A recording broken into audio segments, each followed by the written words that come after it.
Mayor Hubble is in trouble. Chapter 2, The Shut Up Peace Sign. Neil put Mr. Wiggles in his cubby, and then we pledged the allegiance. Okay, let's get to work, shall we? Said Mr. Granite. We're way behind and have a lot to cover, so turn to page 23 in your math books, and Mr. Granite didn't get the chance to finish in his sentence because an announcement came over the loudspeaker. All classes, please report to the all-purpose room. Not again, said Mr. Granite, slamming his math book shut. We had to walk 1,100,000 miles to the all-purpose room, which is a room that is used for all purposes, so it has the perfect name. There were flags, banners, and red and white and blue stuff all over the place, and nobody knew why.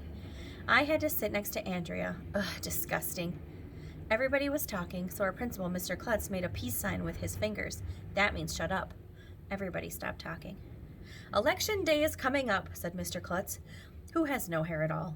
To help you learn about democracy, we're going to have an election at elementary school. Each of you will get to vote for one of your classmates to be president of your grade.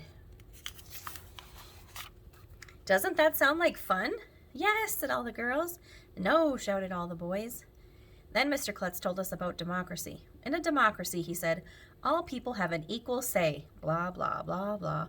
Equality and freedom, blah, blah, blah. Liberty, blah, blah, blah, blah. Constitution, blah, blah, blah, blah. Majority rule, blah, blah, blah, blah. The right to vote, blah, blah, blah, blah. Freedom of speech, blah, blah, blah. And whoever gets the most votes is the winner. While Mr. Klutz was talking, kids started making faces, doodling in their notebooks, and shooting rubber bands at each other. I thought I was going to die from old age. But you'll never believe who came running into the door while Mr. Klutz was talking. Nobody. It would hurt if you ran into the door. But you'll never believe who came running into the doorway. It was Mayor Hubble. I thought Mayor Hubble was in jail, whispered Andrea. He was. What happened was that gold had been discovered on our playground, and Mayor Hubble tried to steal it, but he was caught and sent to prison.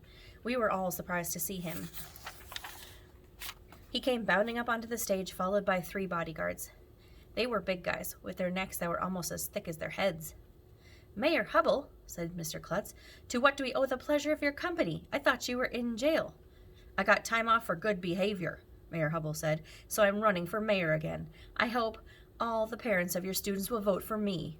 He made a peace sign with both hands and waved them in the air while everybody clapped. Why is Mayor Hubble making the shut up peace sign, I asked.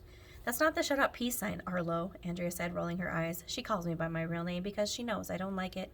He's making the V for victory sign.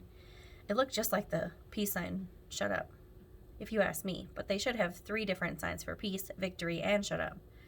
It would be a lot less confusing. I made a peace sign and stuck it in Andrea's face, but it didn't mean peace and it didn't mean victory.